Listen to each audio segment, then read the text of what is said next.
Hello, my name is Nakia Williams, and today we're going to learn some things about setting up different things in Destiny. So first we're going to learn about how to set up patron types and designators. When you log into Destiny, you'll have lots of different tabs up here at the top. We're going to mainly focus on back office today, so you want to make sure you're on the back office tab. And then in order to set up a patron type or a designator, we're going to go over to library policies. And automatically all of the patron types come up. And so if we scroll down, we have 9th grade, we have 10th grade, 11th grade, 12th grade. So our students have been divided by grade level as their patron types. If we scroll down some more, for example, we have CHS rooms. Our media specialist decided to check out equipment that shouldn't move to the room instead of the teacher. So, for example, when you have a cart, your technology cart, that's checked out to your classroom. When you have your projector, that's checked out to your classroom because it doesn't move.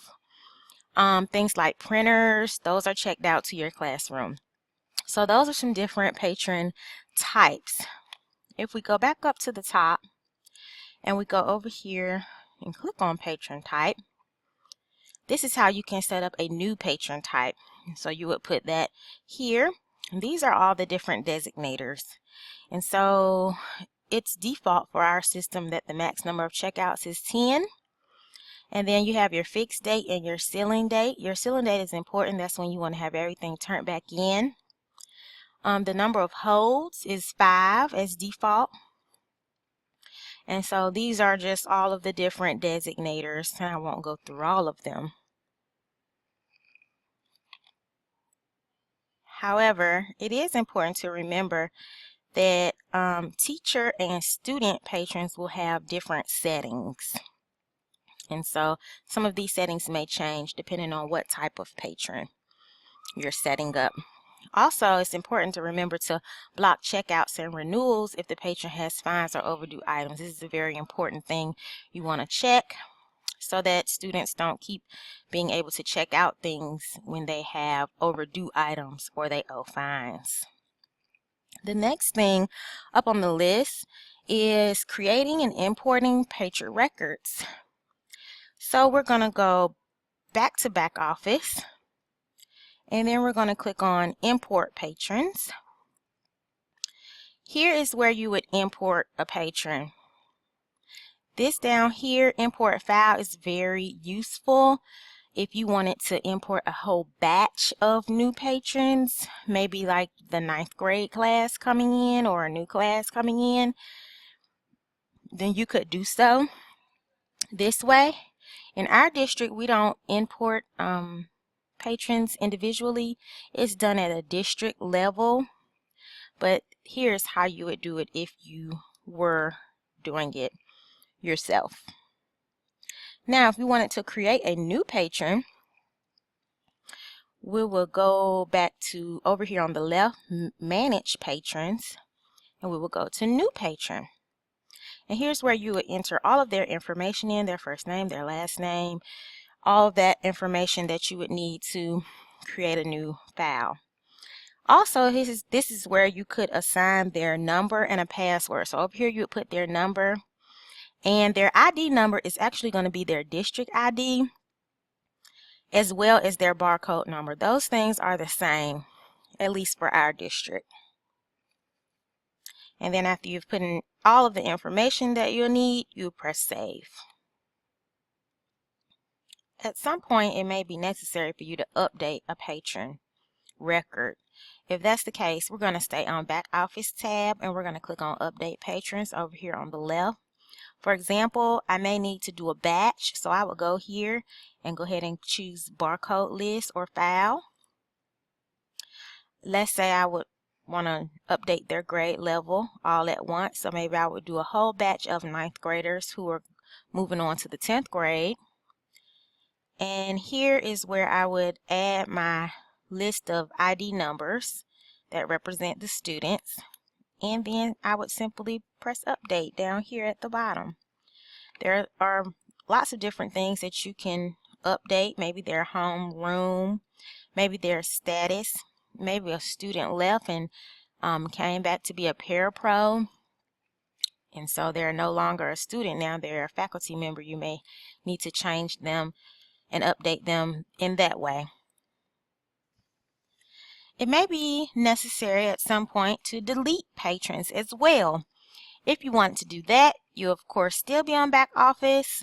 We would still be on update patrons, and then there are some tabs over here to the right, and you would click on the delete tab. So it still has the criteria in here that I chose before, graduation year and 2016. And so if we were to delete all of those patrons because they are graduating this year, you would leave that criteria as so and just simply press delete all. And that's how you would do a batch of deletions. You also may need to delete an individual patron. In order to do that, we're still on back office. We come over here to manage patrons. I'm going to type my ID number in and search for myself. And this is me. And if we needed to delete me because maybe I got a new job as a media specialist, then you would just come right over here to the right and press delete.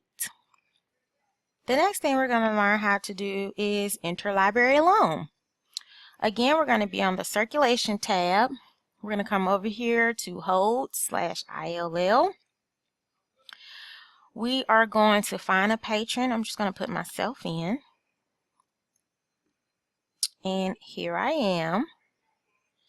And so then I am going to come down here and click on add hold.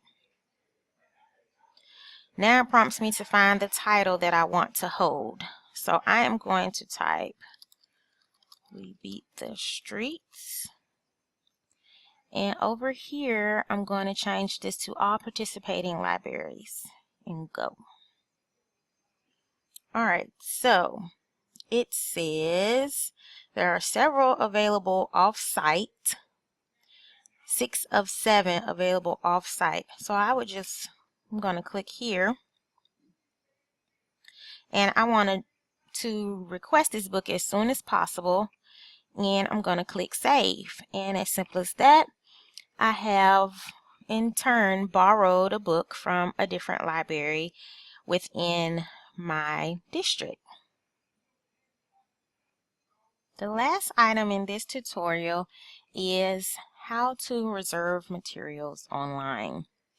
So I am now logged in as myself, so as a teacher, and I went to the catalog tab up here, and now I'm going to find something that I want to reserve.